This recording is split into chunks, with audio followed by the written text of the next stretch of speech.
하나님 말씀 데살로니가 후서 1장 1절로 12절 말씀입니다.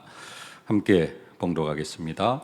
바울과 실로아노와 디모데는 하나님 우리 아버지와 주 예수 그리스도 안에 있는 데살로니가인의 교회에 편지하노니 하나님 아버지와 주 예수 그리스도로부터 은혜와 평강이 너희에게 있을지어다. 형제들아, 우리가 너희를 위하여 항상 하나님께 감사할지니 이것이 당연함은 너희의 믿음이 더욱 자라고 너희가 다 각기 서로 사랑함이 풍성함이니 그러므로 너희가 견디고 있는 모든 박해와 환난 중에서 너희 인내와 믿음으로 말미암아 하나님의 여러 교회에서 우리가 친히 자랑하노라. 이는 하나님의 공의로운 심판의 표요 너희로 하여금 하나님의 나라에 합당한 자로 여김을 받게 하려 함이니 그 나라를 위하여 너희가 또한 고난을 받느니라.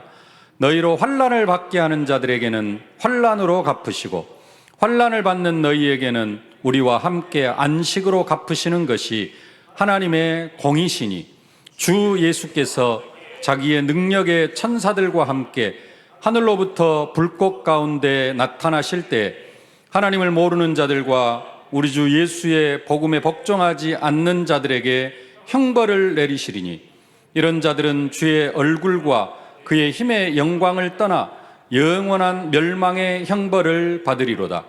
그날에 그가 강림하사 그의 성도들에게서 영광을 받으시고 모든 믿는 자들에게서 놀랍게 여김을 얻으시리니 이는 우리의 증거가 너희에게 믿어졌음이라.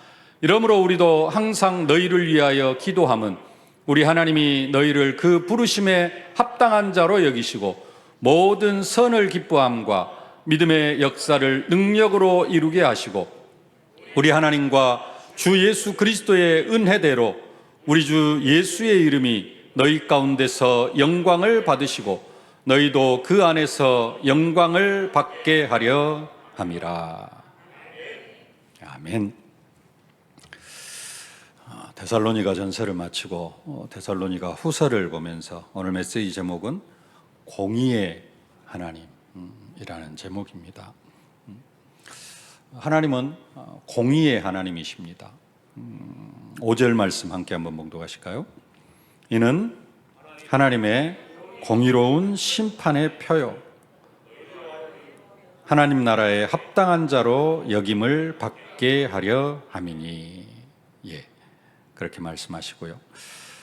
7절 화면이 안 나올 텐데 7절 나올까? 화면 나왔네요.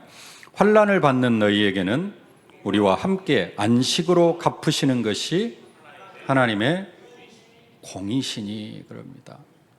하나님의 공의. 하나님은 어떤 하나님이시다?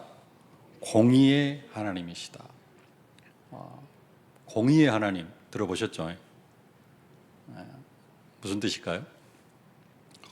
공의, 공정하게, 의롭게. 우리 목사님 자주 푸는 단어 형식인데요. 공정하고 의롭게 우리를 다스리시는 하나님이시라는 겁니다. 의롭다, 올바르다, 바르게. 공정하고, 하나님은 공정하신 하나님.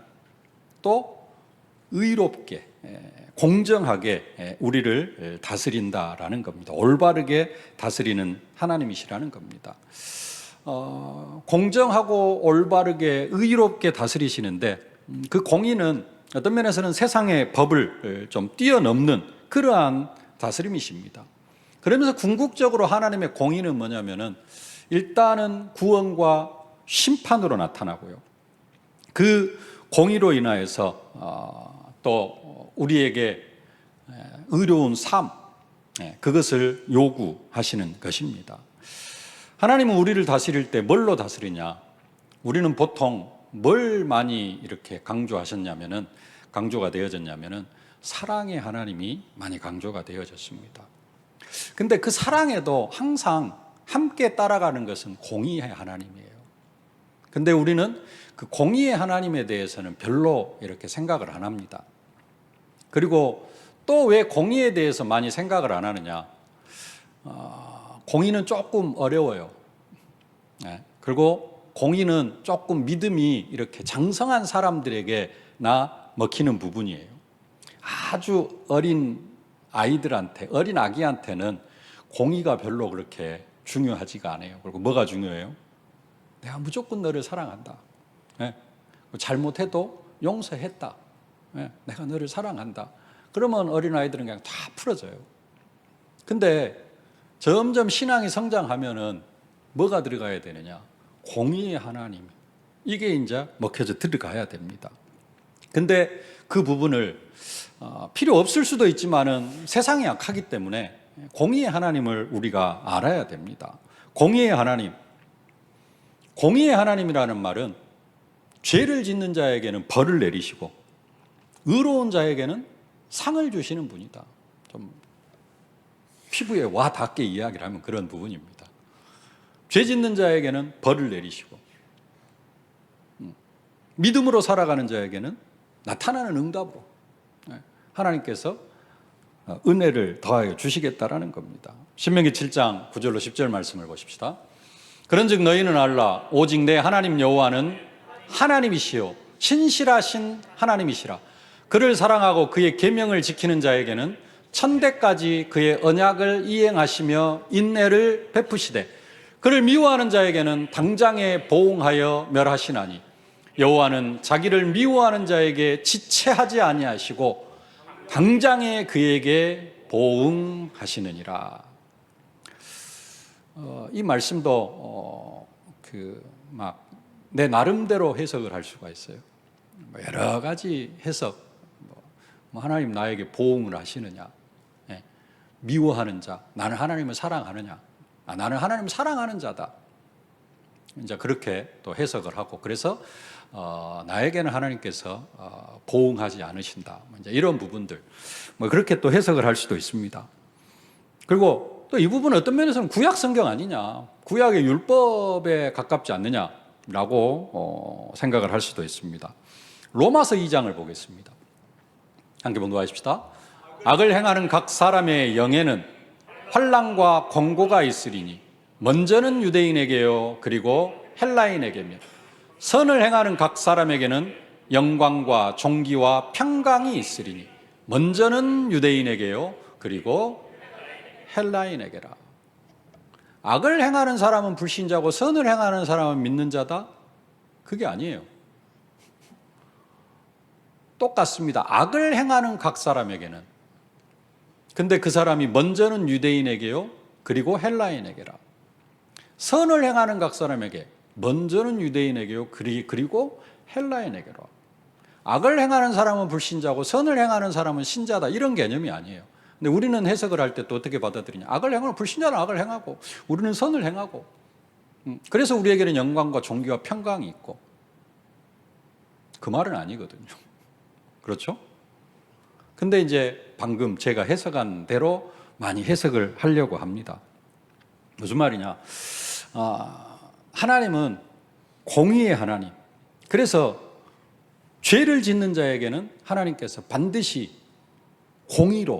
공의를 행하십니다. 그래서 아담의 후손으로 태어난 그 사람은 모두 뭐 가운데 태어나요? 죄 가운데 태어납니다. 죄 가운데 태어나요. 태어나면은 상태가 어떤 상태예요? 창세기 3장 상태예요. 사단에게 속아 죄를 짓고 하나님 떠난 상태입니다. 네.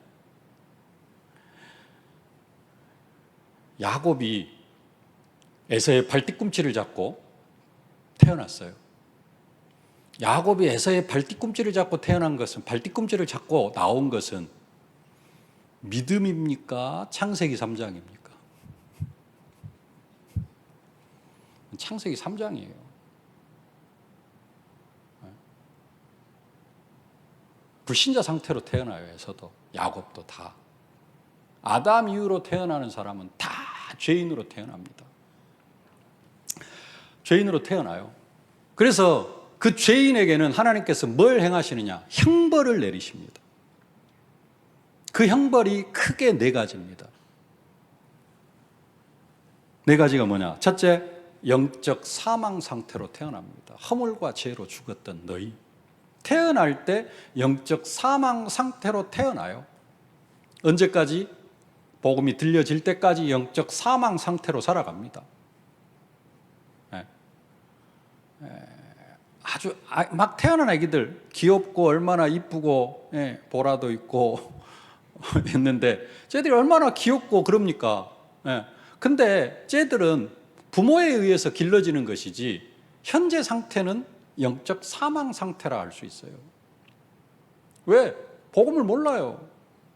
쟤들이 예수 그리스도를 압니까? 몰라요. 영적 사망 상태로 태어납니다.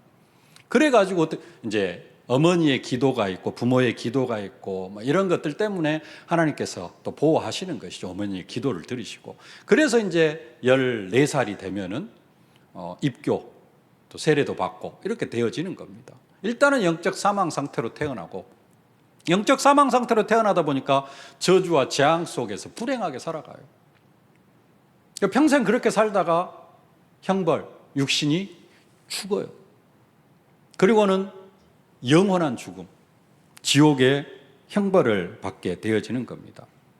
근데 하나님의 자녀가 되어지면은 여기에서 완전히 해방을 받습니다. 그러죠? 영적 사망 상태로 태어나 허물과 죄로 죽었던 너희를 살리셨도다. 저주와 재앙에서도 해방.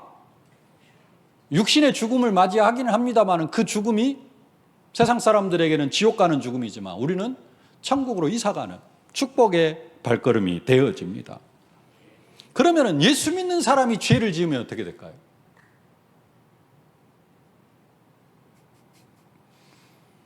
예수 믿는 사람이 죄를 지으면 어떻게 될까요? 창세기 3장 원죄에서는 해방을 받았어요.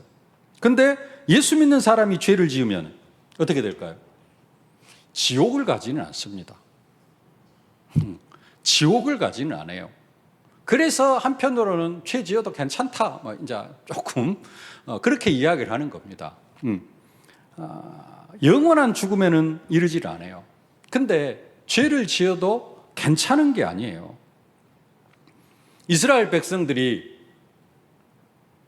하나님을 섬기지 않고 우상 숭배를 계속하니까 어떻게 합니까? 70년 동안 바벨론 포로로 보내버려요. 이스라엘 백성들이 하나님을 제대로 안 섬기니까 170년 동안 로마의 속국이 되어집니다. 이스라엘 백성들이 예수를 잡아 죽였어요. 2000년 동안 세상에서 유리방황하는 민족이 되어졌어요. 그 피를 우리와 우리 자손에게 돌리소서. 하나님이 택한 백성이었어요.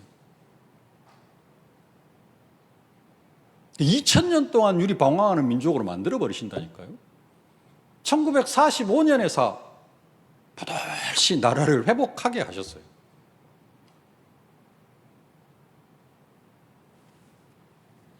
구약입니까? 하나님께서 성령을 부어주셔가지고 초대교회를 세우셨어요. 죄라기보다는 구약의 선민사상에 빠져가지고 이방인을 개돼지 취급을 해요. 왜 고넬료 집에 가서 밥 먹었냐? 고넬료 영접시키고 복음 전달해 준 게 아니라 왜 고넬료 집에 가서 밥 먹었냐? 이것 가지고 교회가, 마가다락방 교회가, 당회가 모였어요. 베드로, 당신 왜 고넬료 집에 가 밥 먹었어? 이게 지금 율법을 범한 거 아니야? 하나님께서는 그 마가다락방 교회 촛대를 어디로 옮기셔버려요? 안디옥 교회로 옮기셔버려요. 하나님은 사랑의 하나님이시면서 공의의 하나님이십니다. 하나님의 자녀가 죄를 지으면 어떻게 하느냐? 이제 이건 벌을 내리시는 게 아니라 징계하신다 그래요. 벌이 아니라 사랑의 매를 때리시는 거예요. 그래서 성경이 말씀합니다. 시편 94편 12절 말씀. 여호와여, 주로부터 징벌을 받으며 주의 법으로 교훈하심을 받는 자가 복이 있나니. 누가 복이 있어요? 징벌을 받는, 하나님으로부터 징계를 받은 사람. 잘못한 사람은 뭘 받아야 돼요? 징계를 받아야 돼요. 여러분, 자식이 도둑질을 했어. 오, 그랬어? 내가 내 자식을 어떻게 때려? 자식이 도둑질하고 왔는데, 내 자식 사랑해. 이게 사랑이에요? 아니요. 도둑질 해갖고 왔으면 정상적인 부모는 어떻게 해야 돼요? 두 번 다시 도둑질을 못하게 때려야 돼요. 네. 때릴 때 마음은 아플 수 있죠. 네. 근데도 징계를 해야 됩니다. 그러잖아요. 왜? 여러분들이 공의로운 부모님이기 때문에. 일방적인 그 잘못된 사랑을 가지고 있는 부모는 그래? 도둑질하고 왔어? 그래. 내가 해줘야 될 거 네가 스스로 벌어왔으니까 잘했다. 이건 조금 뭔가 잘못된 부모잖아요. 정상적인 부모는 징계를 하는 게 맞아요. 근데 여러분보다 우리보다 더 죄와 함께 하실 수 없는 분이, 우리는 그래도 죄 짓고 살아요, 안 짓고 살아요? 죄 짓고 살잖아요. 그래도 내 자식이 도둑질을 하면 두드려 패는데, 하나님은 죄하고는 완전히 거리가 먼 분이야. 죄와 함께 하실 수 없는 분이에요. 근데 하나님의 백성이 죄를 지었다. 어떻게 하실까요? 하나님이시라면 어떻게 해야 돼요? 두드려 패야죠. 징계가 내려져야죠. 그게 하나님의 사랑입니다. 근데 하나님도, 여러분도 만약에 자식이 도둑질을 해갖고 와서 두드려 패야 돼. 가만히 놔둘 수는 없잖아요. 네. 한 번은 봐줄 수 있다. 그 다음에 또 해갖고 왔어. 그럼 어찌해야 돼요? 식상하게 두드려 패서 다시는 못하게 해야 되잖아요. 네.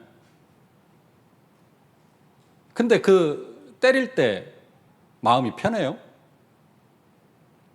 그러면 하나님이 우리를 징계하실 때 마음이 편할까요? 똑같아요. 부모의 마음이 하나님의 마음이고 하나님의 마음이 부모의 마음입니다. 도둑질을 해갖고 왔는데 하나님이 징계를 해야 돼요. 근데 하나님도 그게 편하지는 않아요. 그래서 뭐라 그러느냐? 거룩해라 그래요. 그래서 하나님의 뜻이 너희의 거룩이니라 그래요. 이해가 되어지십니까? 그리고 네 힘으로 거룩해져라가 아니라, 계속해서 말씀드렸죠. 하나님께서 거룩하게 해주셨어. 십자가로 우리를 완전히 거룩하게 하셨어. 하나님의 형상을 다 회복시켜 주셨어. 그래 놓고 여러분들이 죄를 지으면은 하나님은 공의의 하나님이시기 때문에 징계를 해야 되는데 그거 하기 싫어, 하나님도. 그래서 뭐라고? 거룩해라. 네. 다시 보십시오. 데살로니가전서 4장 3절 말씀. 하나님의 뜻은 이것이니 너희의 거룩함이니라. 우리가 거룩해야 하나님이 우리를 징계하실 일이 없어지는 거예요. 그 거룩도 우리의 힘이 아니라 누가 하나님께서 거룩하게 하셨고 또 하나님께서 우리를 거룩하게 하시기를 원하시고 하나님께서 친히 그것을 이루어 가시는 줄로 믿습니다.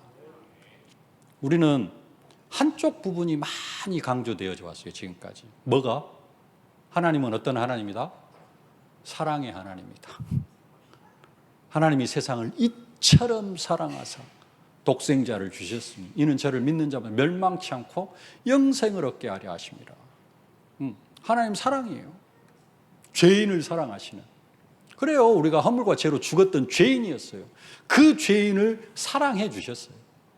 그래가지고 우리가 하나님의 자녀가 됐습니다.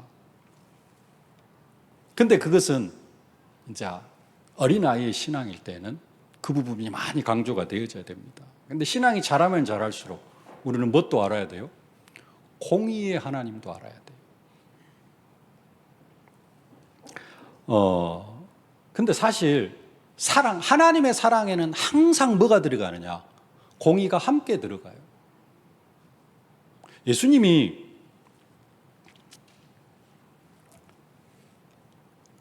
십자가에 못 박혀 죽으심으로 말미암아 우리의 죄값을 지불하셨는데, 하나님은 모든 게 가능하시잖아요. 근데 꼭 하나님이 인간의 몸을 입으시고 십자가에 죽으셔야만 했을까요? 다른 방법으로 우리를 구원하실 수는 없을까요?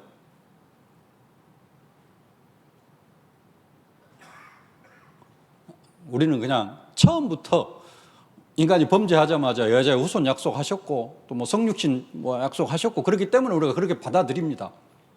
조금 한번 다른 생각으로 한번 해보십시다. 하나님이 우리를 구원하신 방법이 진짜 딱 그거밖에 없을까요? 예, 그거밖에 없어요. 왜냐? 하나님은 공의의 하나님이시기 때문에 그래요. 무슨 말이냐면은 죄값을 치러야 돼요. 인간의 죄값을 하나님이 치러 주셔야 돼요. 그게 공의의 하나님이에요. 하나님도 인간을 구원하는 데 있어서 뭘 하셨어요? 죄값을 치러 주셨어요. 그냥 다른 방법으로 니는 내 자녀 해 할 수도 있는데 죄값을 치러 주셨다니까요. 그게 하나님의 공의입니다. 그래서 사랑에는 그냥 사랑만 있는 게 아니에요. 항상 뭐가 따라가요? 하나님에게는 공의의 하나님이 따라가는 겁니다. 그 공의로, 그 공의의 하나님께서 그 공의의 어떤 성품을 가지고 우리를 거룩하게 하신 거예요. 히브리서 10장 14절 다시 한번 보십시다. 그가 거룩하게 된 자들을 한 번의 제사로 영원히 온전하게 하셨느니라. 사랑의 하나님이시면서 공의의 하나님이시기 때문에 뭘 가지고 하나님이 친히 인간의 몸을 입고 십자가에 죽으심으로 죄값을 지불하심으로 말미암아 우리를 구원하셨다라는 사실입니다. 그래가지고 우리를 영원히 온전하게 거룩한 백성으로 해놨어요. 만들어놨어요. 재창조해놨습니다. 근데 우리가 죄를 지으면 어떻게 돼요? 바로 징계하시지는 않겠죠 또. 네. 아직 믿음이 약하고 뭐 그럴 수도 있고 그래서 용서하고 사랑하고 근데 계속 죄를 지으면 어떻게 돼요? 하나님은 공의의 하나님이시기 때문에 뭐 할 수밖에 없어요? 징계하실 수밖에 없습니다. 네. 근데 아까도 말씀드렸던 것처럼 하나님이 우리를 징계하시는 게 마음이 편하지가 않아요. 하나님 마음도. 하나님 우리를 징계하시기 싫어요. 네. 여러분 자식이 계속해서 도둑질 해갖고 오면은 뭐 해야 돼요? 매를 때려야 돼요. 마음이 편해요? 안 편해요. 그러니까는 잘 타일러요. 두드려 패면서 뭐해요? 타일러요. 도둑질 하지 말아라. 안 된다. 하나님도 우리에게 그러시는 겁니다. 내가 너를 왜 계속해서 징계를 해야겠냐? 나는 너를 징계하기 싫다. 뭐 하지 말아라? 죄 짓지 말아라. 거룩하게 살아라. 아니 네가 죄를 지어도 지옥은 안 가. 그렇지만은 나는 공의의 하나님이기 때문에 너희들이 죄를 지으면 나는 너희를 징계할 수밖에 없어. 그래서 죄 짓지 말아라. 거룩하게 살아라. 그게 하나님의 뜻이라는 겁니다. 지난주 봤던 말씀 5장 23절 24절 함께 보십시다. 평강의 하나님이 친히 너희를 온전히 거룩하게 하시고 또 너희의 온 영과 혼과 몸이 우리 주 예수 그리스도께서 강림하실 때 흠없게 보존되기를 원하노라. 너희를 부르시는 이는 미쁘시니 그가 또한 이루시리라. 하나님이 우리를 거룩하게 하셨고요. 또 거룩한 우리들을 거룩하게 또 만들어 가시기를 기뻐하십니다. 거룩해가지고 그 너희의 거룩, 죄 짓지 않고 거룩해가지고 뭘 이루어라? 너희 구원을 이루어가라 그러면 그건 율법입니다. 율법은 뭐냐? 그걸 통해서 뭘 해라? 구원을 받으라는 거예요. 근데 하나님 우리를 거룩하게 하셨어요. 그 거룩을 유지해라라는 거예요. 하나님의 은혜로. 뭘로? 성령의 능력으로. 왜요? 그거 안 하면은 징계를 받기 때문에. 하나님이 징계하실 수밖에 없기 때문에 그렇다라는 겁니다. 하나님은 공의의 하나님이시다. 하나님은 사랑의 하나님이시면서 하나님은 공의의 하나님이시다. 근데 우리는 하나님을 뭘로만 알고 싶어 해요? 사랑의 하나님으로만 알고 싶어 해요. 내 욕심입니다. 그리고 좀 세상을 편하게 살기 원하는 우리의 마음입니다. 하나님은 공의의 하나님이십니다. 시간이 많이 가버렸는데요. 공의의 하나님 2번을 봐야 되는데 안 되면 다음 주에 보도록 하고 데살로니가전서 1장을 통해서 우리가 붙잡아야 되느냐. 특별히 데살로니가 교회. 데살로니가 교회가 어떤 교회였느냐? 생명이 있는 교회였습니다. 생명이 있는 교회. 우리 교회가 어떤 교회가 되어져야 되느냐? 생명이 있는 교회가 되어져야 될 줄로 믿습니다. 생명이 있는 교회는 어떤 교회냐? 첫 번째로 성장하는 믿음이 있는 교회입니다. 뭐가 자라가야 돼요? 믿음이 점점 자라가야 됩니다. 데살로니가 교회는 믿음이 점점 자라가는 그러한 교회였어요. 오늘 3절 말씀 함께 봉독하십시다. 형제들아, 우리가 너희를 위하여 항상 하나님께 감사할지니 이것이 당연하면 너희의 믿음이 더욱 자라고. 데살로니가 교회 성도들은 믿음이 머물러 있는 것이 아니라 사도 바울이 딱 세 안식일 동안 하나님의 말씀을 대언했는데 소문이 퍼져요. 데살로니가 교회 그 성도들의 믿음의 소문이 퍼져나가기 시작을 합니다.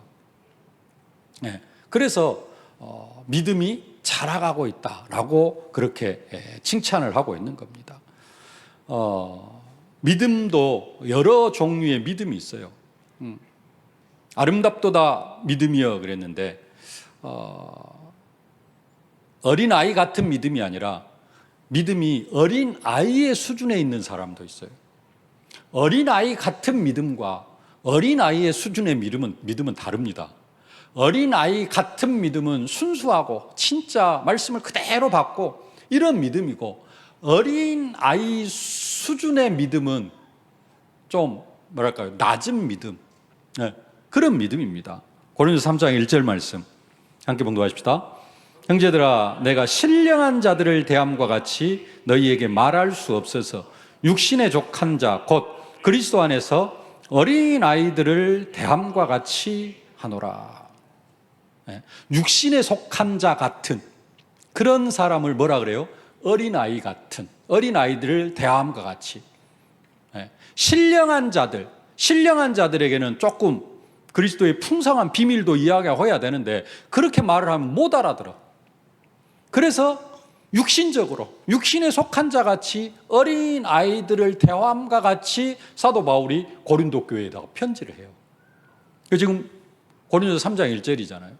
고린도 교회는 교회 안에서 맨날 싸워. 나는 바울파, 나는 아볼로파, 나는 그리스도파, 나는 베드로파 해가지고는 교회가 막 네 조각으로 나눠져 가지고 네, 우리 편이 잘났어 막 하면서 싸워. 그래서 싸우고 있으니까 뭐 다른 이야기를 할 수가 없어. 그러니까 이제 고린도 교회에다가는 어떻게 이야기를, 어린아이 같이, 어린아이를 대한 것 같이 싸우지 마. 싸우면 안 돼. 하면서 이제 이야기를 하고 있다라는 겁니다. 근데 데살로니가 교회는 그렇지 않았다라는 거죠. 고린도서 13장 11절 말씀. 내가 어렸을 때에는 말하는 것이 어린아이와 같고 깨닫는 것이 어린아이와 같고 생각하는 것이 어린아이와 같다가 장성한 사람이 되어서는 어린아이의 일을 버렸노라. 믿음도 이렇게 되어져야 된다는 겁니다. 하나님의 말씀을 계속해서 듣고 훈련도 받고 예배 생활도 하고 하다가 보면은 우리의 믿음이 어린아이 같은 믿음이 아니라 하나님 이것도 좀 해주시고 이것도 좀 복도 좀 주시고 막 그렇게 이것 달라 저것 달라 하는 그런 믿음이 아니라 장성한 사람. 조그만 애기들은 뭔말 하려고 엄마 조금 크면 어째요? 지가 할 것은 지가 하고 조금 더 크면은 엄마 밥도 차려드리고. 고린도서 14장 20절 말씀 함께 봉독하십시다.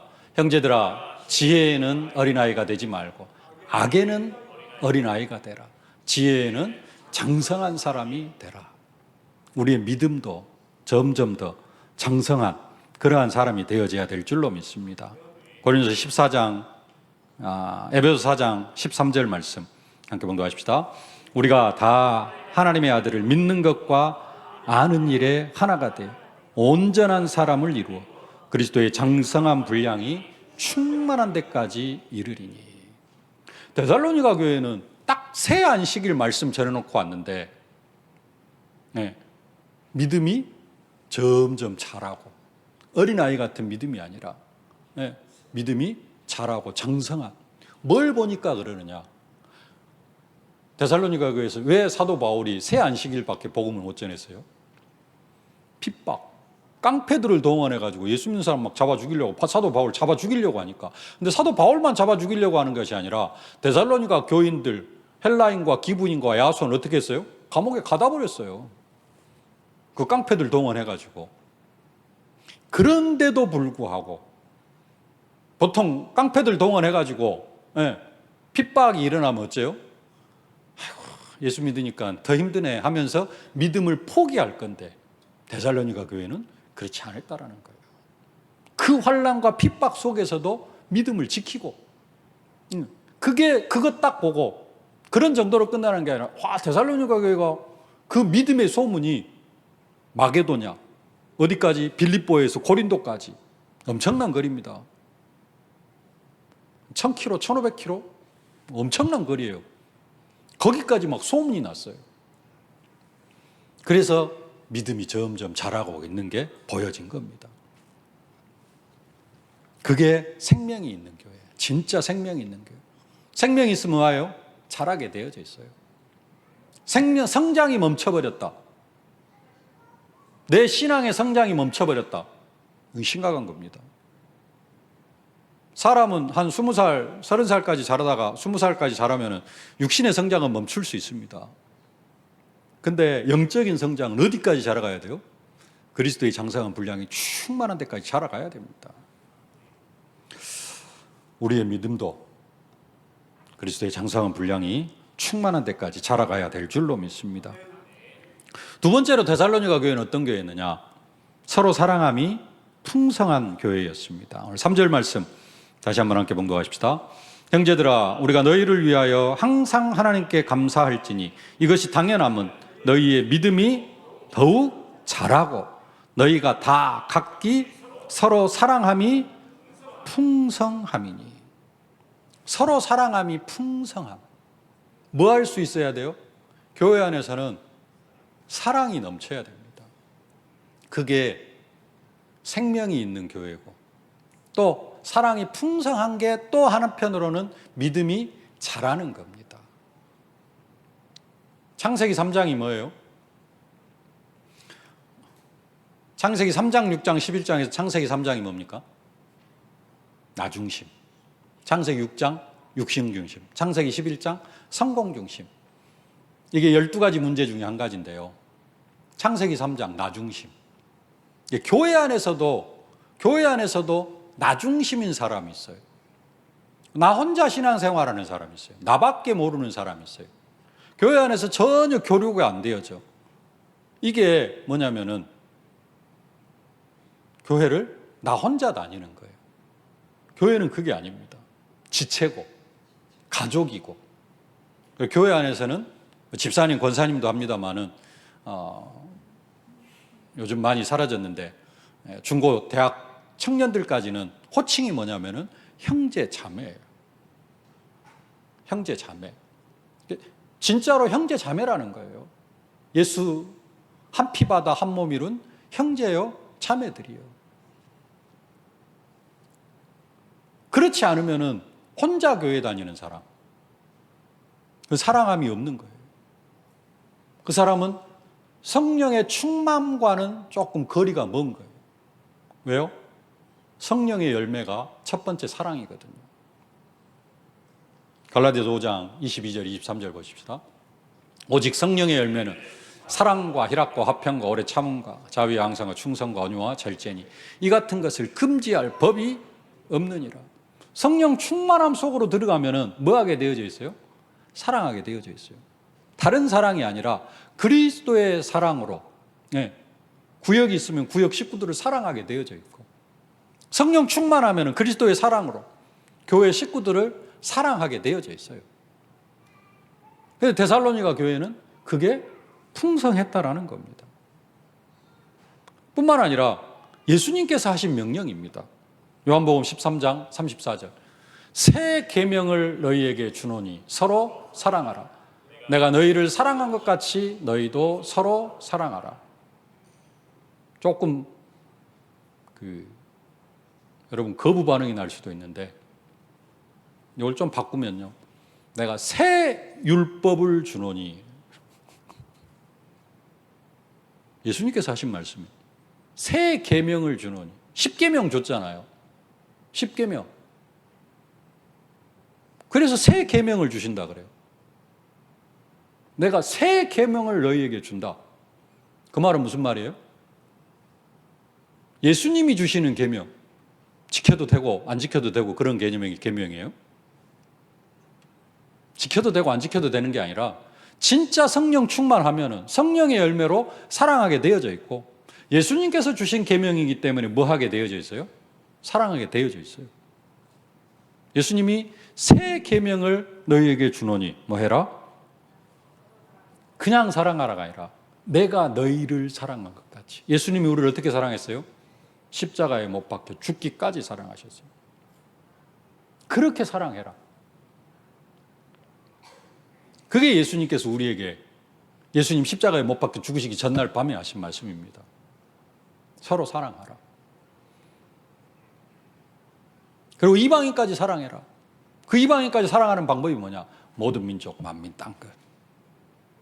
네. 이게 생명이 있는 교회예요. 데살로니가 교회는 그런 교회였습니다.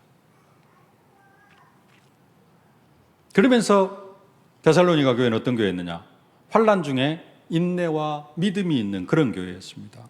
4절 말씀 함께 봉독하십시다. 그러므로 너희가 견디고 있는 모든 박해와 환난 중에서 너희 인내와 믿음으로 말미암아 하나님의 여러 교회에 우리가 친히 자랑하노라.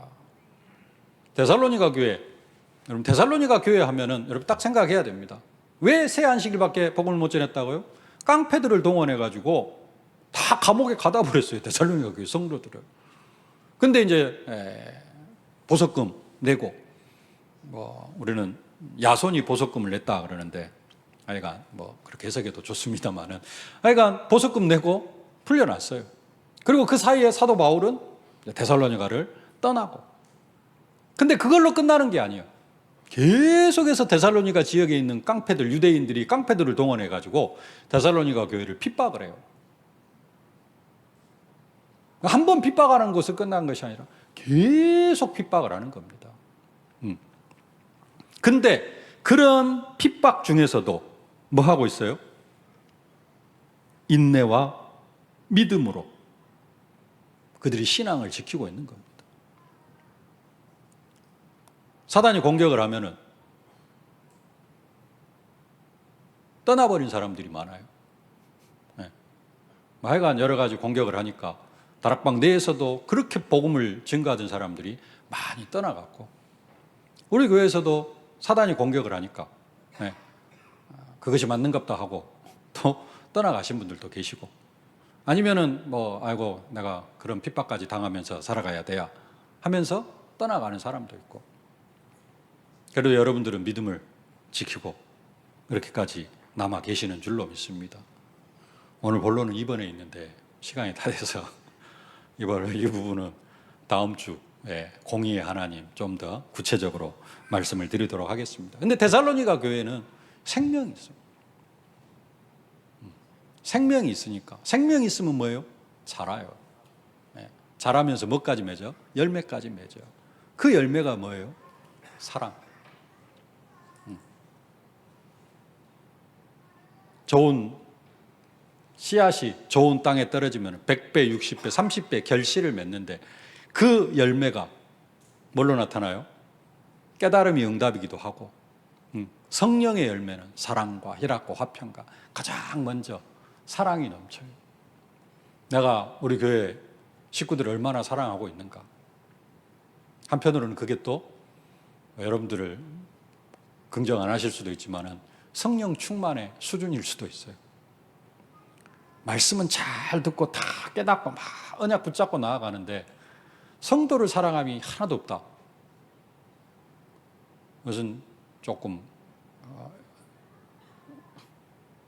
이런 표현 하면 맞을까 모르겠어요. 좀 장애인, 영적 장애, 영적 장애. 네. 한쪽으로는 정상이에요. 근데 한쪽은 아예 기능을 못해. 네. 장애인이 그러잖아요.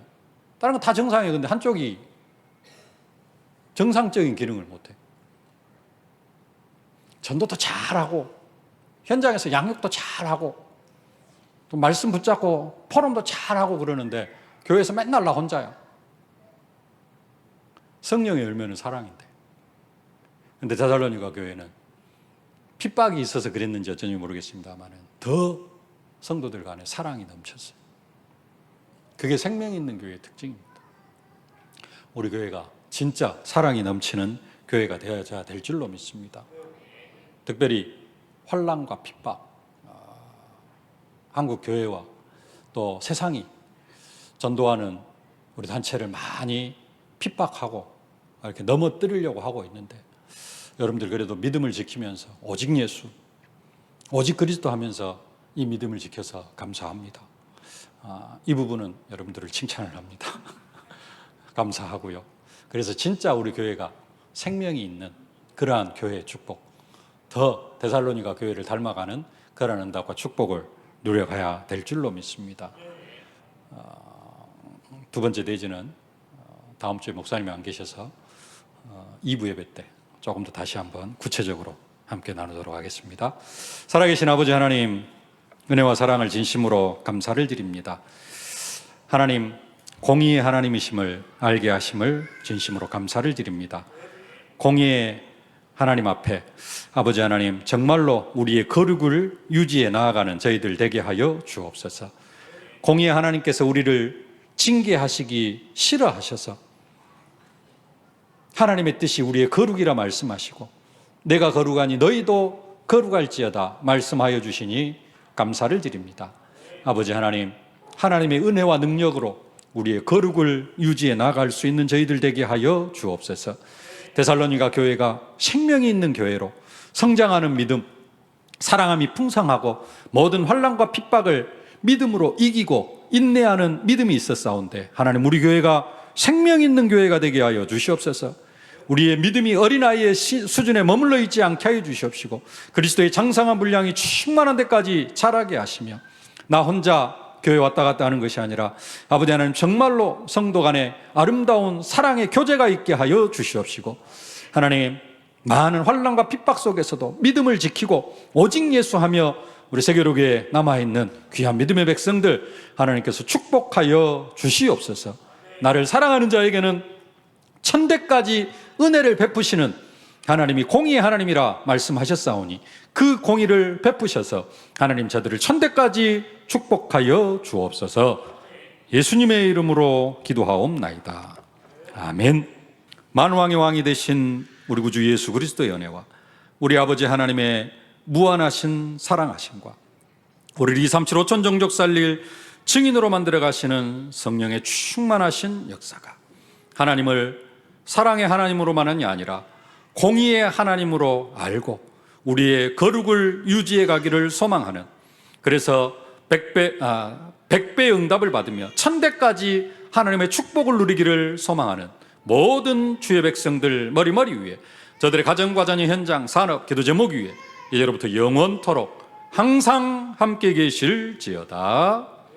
아멘.